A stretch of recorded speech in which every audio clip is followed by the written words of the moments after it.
गुरु शिष्य का अमूल्य बंधन। प्राचीन भारत में गुरु और शिष्य का रिश्ता सबसे पवित्र माना गया है।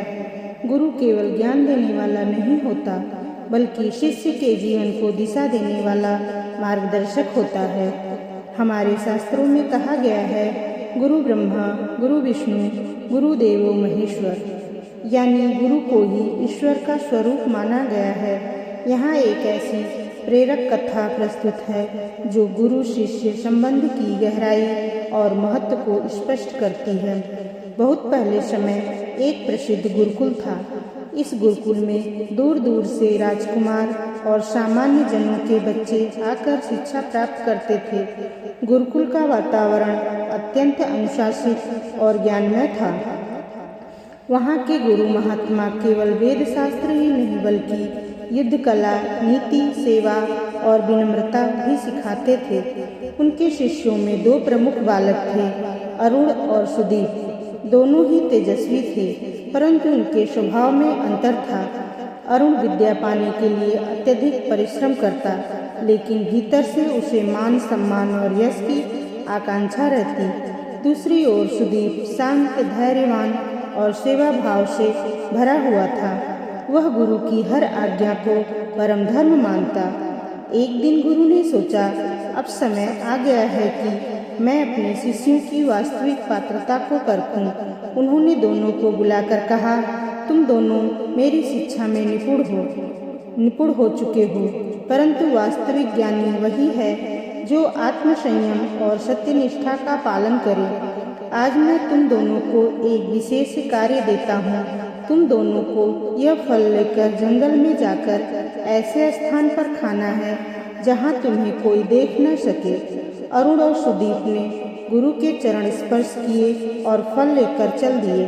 अरुण ने सोचा, गुरुजी ने सरल कार्य दिया है। जंगल में इतना बड़ा स्थान है, यहाँ कोई देखने वाला नहीं होगा। वह जल्दी ही एक पेड़ की ओट में जाकर फल खाने लगा। उसे विश्वास था कि यह परीक्षा वह सफलतापूर्वक पास कर जाएगा। फल खाकर वह प्रसन्न मन से लौट आया। सुदीप फल लेकर जंगल में गया, परंतु वह जहाँ भी गया उसे लगा कि कोई न कोई देख रहा है। उसने सोचा, सूर्य देव ऊपर से देख रहे हैं, चंद्रमा रात को देखेंगे, पेड़ पौधे और पक्षी भी साक्षी हैं, और सबसे बढ़कर परमात्मा हर जगह उपस्थित है। उनसे छिपाना असंभव है। वह घंटों खोजता रहा, लेकिन उसे ऐसा कोई स्थान न मिला जहाँ उसे कोई न देख रहा हो। अंततः वह निराश होकर गुरु के पास लौटा और हाथ जोड़कर बोला, गुरुदेव क्षमा कीजिए, मैं आपकी आज्ञा पूरी नहीं कर सका। जहाँ भी गया मुझे लगा कि कोई न कोई देख रहा है। आखिर मैं कैसे खा लेता। गुरु ने दोनों को अपने पास सामने बुलाया। पहले अरुण ने गर्व से कहा, गुरुदेव, मैंने आपकी आज्ञा पूरी कर दी। जंगल में जाकर फल खा लिया, वहाँ कोई नहीं था। फिर सुदीप ने विनम्र स्वर में अपना उत्तर दोहराया। गुरु मुस्कुराए और बोले, अरुण, तुमने केवल बाहरी दृष्टि से देखा। तुम्हें यह ध्यान ही नहीं आया कि परमात्मा सदा साक्षी है।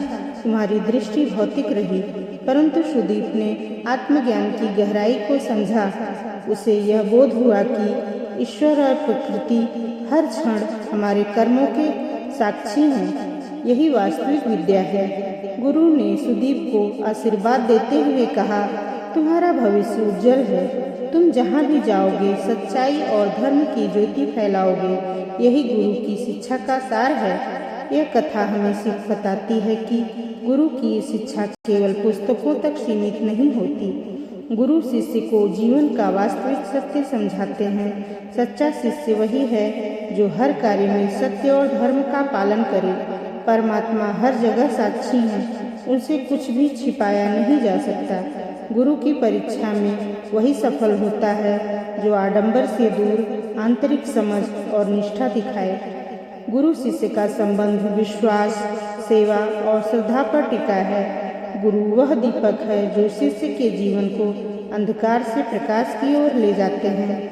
जैसे सुदीप ने गुरु की परीक्षा में सत्यनिष्ठा से उत्तर दिया, वैसे ही हमें अभी जीवन में हर समय सत्य और धर्म का साथ देना चाहिए। यही गुरु शिष्य परंपरा का अमूल्य संदेश है। धन्यवाद।